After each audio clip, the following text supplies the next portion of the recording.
Hello, hello, hello. Now, I'm making this video because I have some theological and philosophical thoughts that have been rattling around in my head. And I thought this would be a good opportunity, a good medium to sort of just verbalize them, you know? So, yeah, let's just get right into it. So, there's two things mainly on my mind, and they both kind of center around the same thing, where non-theists want to have it both ways, but they can't have it both ways. And I'll kind of explain what I mean as we get into it. So the first thing that's kind of been rattling around in my head is this clip I saw on Instagram Reels, and it was a little excerpt of a Jubilee middle ground video. So it piqued my interest, so I ended up going to YouTube and watching the whole thing just to get some context, you know. And it seemed like something I'd be interested in. But the setup of the video was 3 Satanists and 3 religious people were answering prompts and discussing stuff. So, but the 3 religious people are different major world religions. One was a Christian, one was a Muslim, and one was a Hindu. And then the 3 Satanists were 3 Satanists.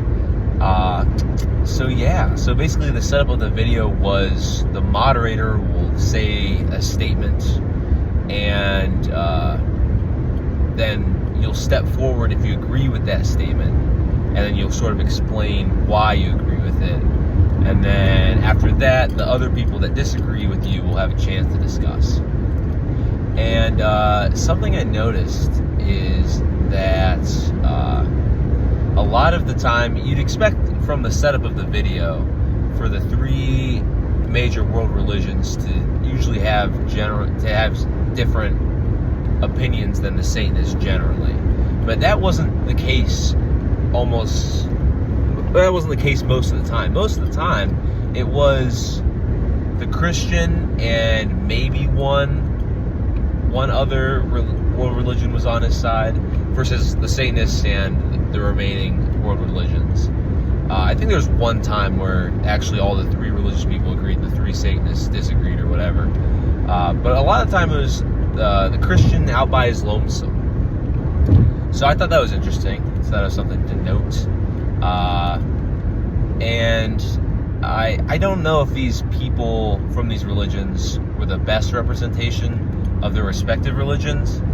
I can only speak for the Christian, because I know a lot more about Christianity. But the Muslim seemed like a very liberal Muslim, because he didn't, like, one of the prompts was like, I believe that good and evil exist or whatever, and he disagreed. He was like, I don't know, man. And I thought Muslims were pretty adamant about justice and right and wrong and stuff like that.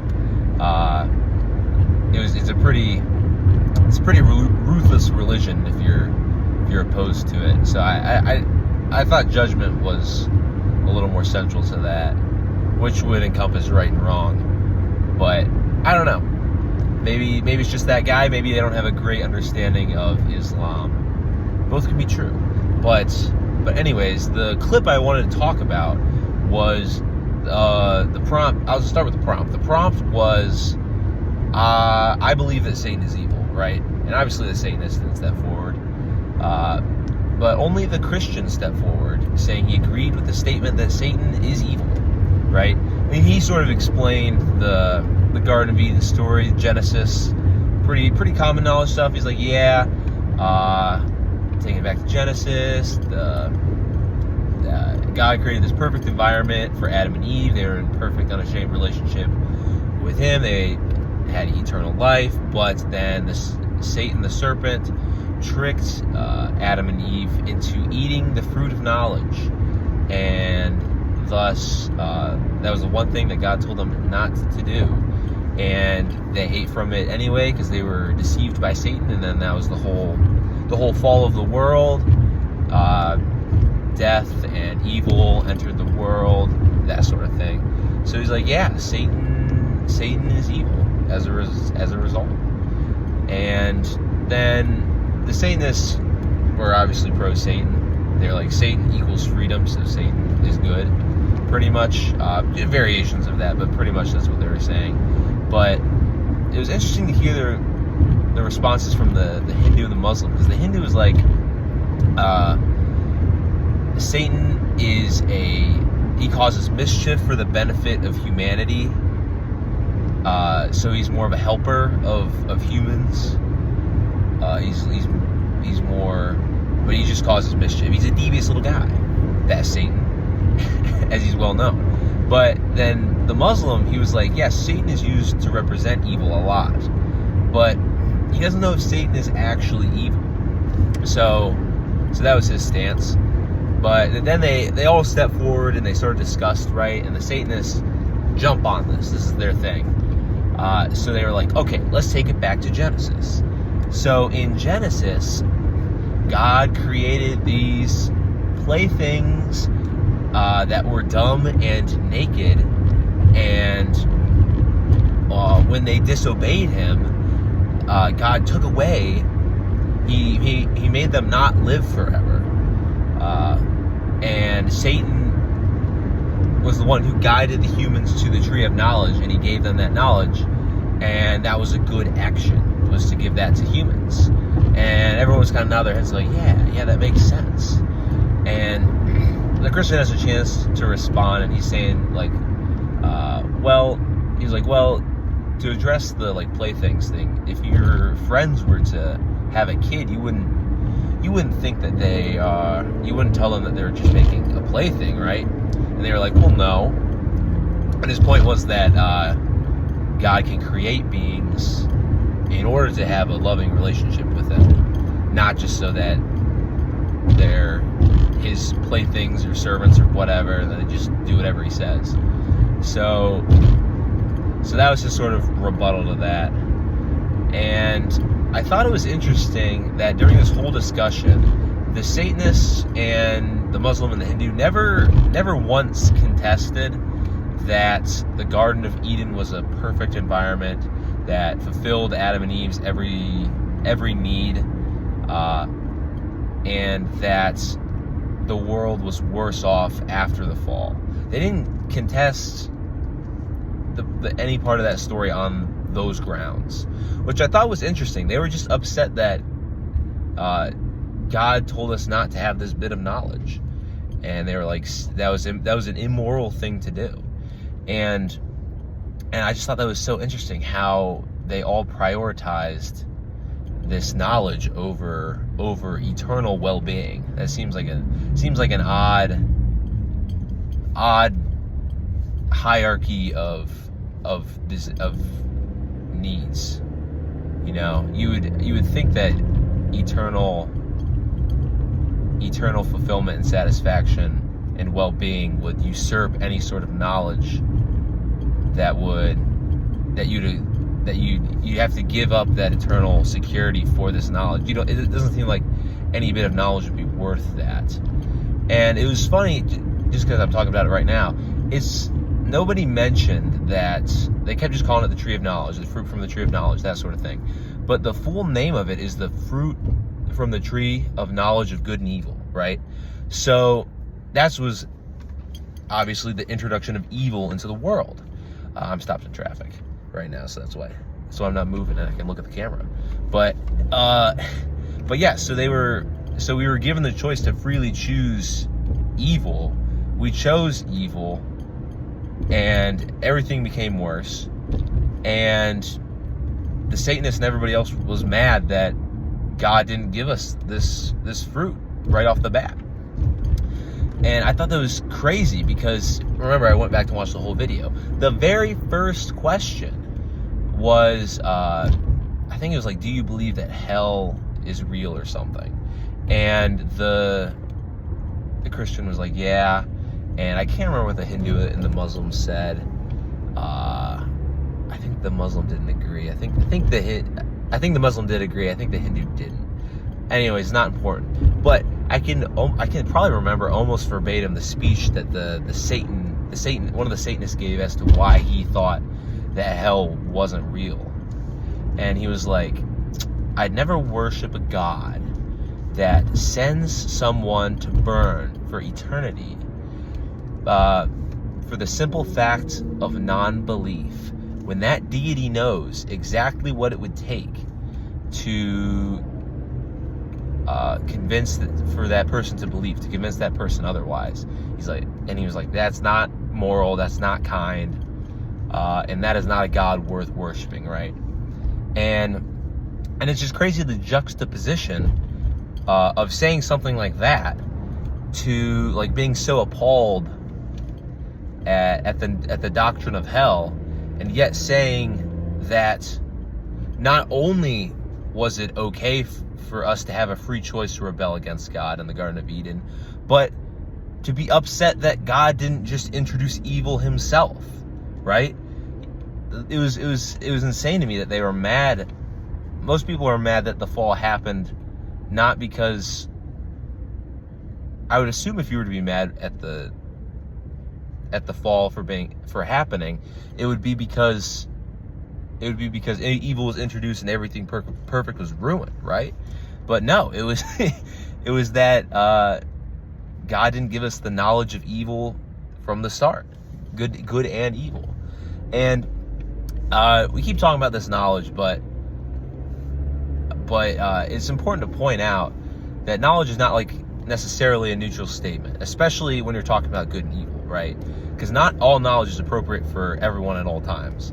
And I think a good example of that is, would you think it's appropriate to show porn to a child? And I think most people would say no, that's disgusting. And it's because I think when you bring up something like that as an example, it's pretty clear that, yeah, it's not appropriate for everyone at all times. So God telling us not to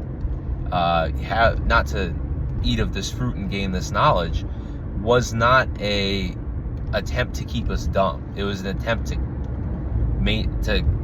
to maintain our well-being. So yeah, the knowledge being good all of the time, I think that's a terrible, and it's in the name, knowledge of good and evil. So evil's in there. It comes with the territory. And if you choose evil, then why shouldn't you go to hell? And why would you even be mad about hell? Hell is necessary for a loving God to have, because love cannot be forced, right? That's called rape. So love has to be a free choice. Now, because it's a free choice, then then some people are going to choose, they have the option, and some do choose to rebel against God. And guess what? When you say no to God, that means no God. So if you say no to a being that's all good, that is goodness itself, guess what? You get hell. There's no goodness in hell. By definition, you say no to God, you get no God. He's honoring your free choice that you made. So it was just a crazy to see how they could hold that position about the Garden of Eden while holding this position about hell. It doesn't make any sense to me. How could you be mad about God not introducing evil, that we had to introduce it, and that he gave us the free choice to do that? And then when we have the free choice to rebel against God, he honors it. And somehow they're mad about that too.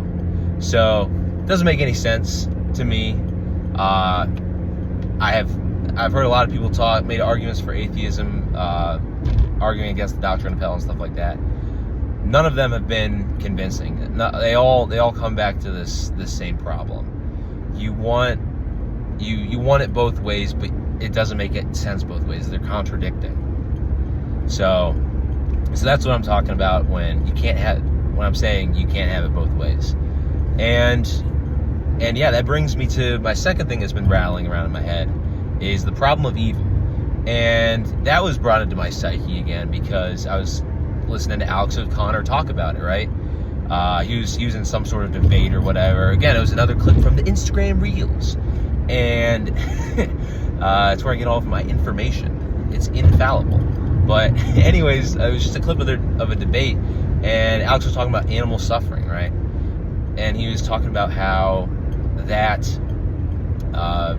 disproves an all-good God or whatever, pretty much, as an example, because he could, an all-good, all-powerful God could create a world with less suffering for animals, because he doesn't have, because I don't think Alex has expressed a problem with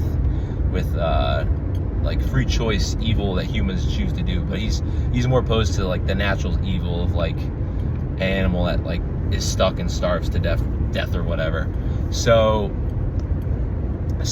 but yeah, that's a fair assertion to bring up, but again, you can't have it both ways. And I'm gonna take it back to C.S. Lewis, a man much smarter than I, so I'm gonna try to just quote him as best I can. And he's like, okay, the problem of evil, right? Whether you're talking about natural evil or like choice evil by humans, the problem of evil does not disprove God at all. In fact, it proves it, because by saying there's this evil, take whatever evil you want, and then saying, okay, because there is this evil, there is no God, because for whatever reason, whether there could be less suffering, or like just why isn't this another way?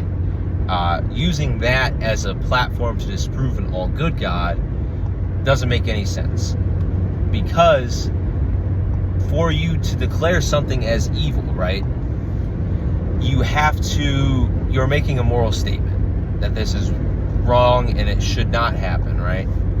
But for that to be true, there would have to be a moral law outside of yourself for that statement to actually ring true. Because otherwise the statement reads, I don't like that this happens, right? Because if it's relative morality, and it's just what you think or what the general consensus of society thinks, or your reaction to whatever event or situation you're presented with, all of those views of morality are relative, right? They're all internal to humans in human society, right? So it could either vary by a person-by-person basis, or a society-by-society basis, or by like time period, or at different society at different points in time, or people at different points in time. So it's variable, and it's relative to the people that we're talking about, whether that's the individual or the group. And that's not an objective moral claim. You need objective morals to be able to make that statement. You're saying, to say that murder is always wrong, you can't, like, that's an objective moral claim. But if you're saying that everyone in this society, most people in the society agree that you should not murder, that's not an objective moral claim. And even, I think Alex O'Connor talked about his view on morality, and it's not like an ought to, should not statement sort of thing. So it's not prescriptive at all. It's only descriptive, and he likens it to like there's not really a word for it, it's just like a non-verbal feeling, pretty much.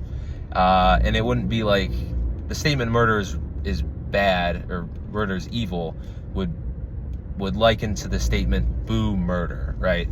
It's just sort of a I don't know what you'd call it, pretty much just a feeling, and it describes it. It doesn't prescribe anything. Like when I say it's always wrong to murder, you should not murder, then that is both descriptive and prescriptive, saying that it's evil and that you shouldn't do it, right? Alex's view on morality is just descriptive, right?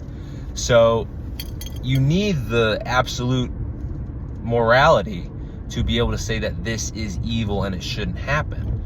But you can't have absolute morality without a moral lawgiver. And that would be God, right? And sorry about that. Phone ran out of storage, so I'm recording this on Snapchat right now. Gaming the system. So, anyways, what was I talking about? C.S. Lewis. So, yeah. As C.S. Lewis put it, how would you know that a line was crooked if you didn't know what a straight line was, right? So it doesn't make sense. Like if we talk about if we say the universe has no meaning, right?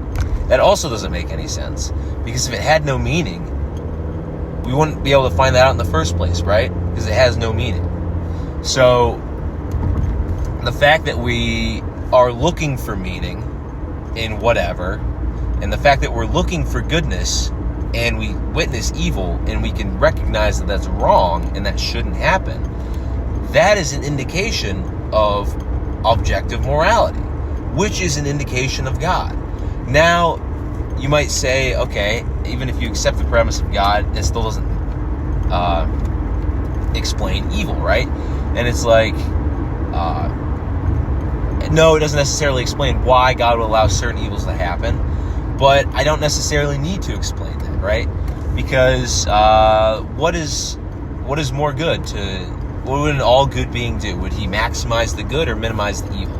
And it's like, I don't know for sure. We can speculate on that, which would be better, but just like imagine a world with 1 billion people in it, right? And there's 99% goodness and 1% evil, right? You say, okay, that's a pretty good deal. But say now there's 2 billion people and there's 98% goodness and 2% evil. It's like, can you say that world is better or worse than this 1 billion situation that I presented? And it's like, I don't necessarily know which would be better. So, but I don't have to, because I'm not the all-knowing, all-good, all-powerful God. That's not me. I have a 3-pound brain. And if I could answer every single question in the universe, then that would make me God. But only God can do that. So in worshiping a God that I don't understand, that's the only thing worthy of worship. Because if I could comprehend everything that my God, an all-powerful, all-knowing God, could do, then that's not really a God worth worshiping. So I see evil, I understand its implications, but I can't explain for sure why God allows certain things to happen. But I know, because I recognize that it's evil, that indicates an all-good, all-powerful God. A moral. Snapchat turned off. So, but I pretty much said everything that I was going to say anyway.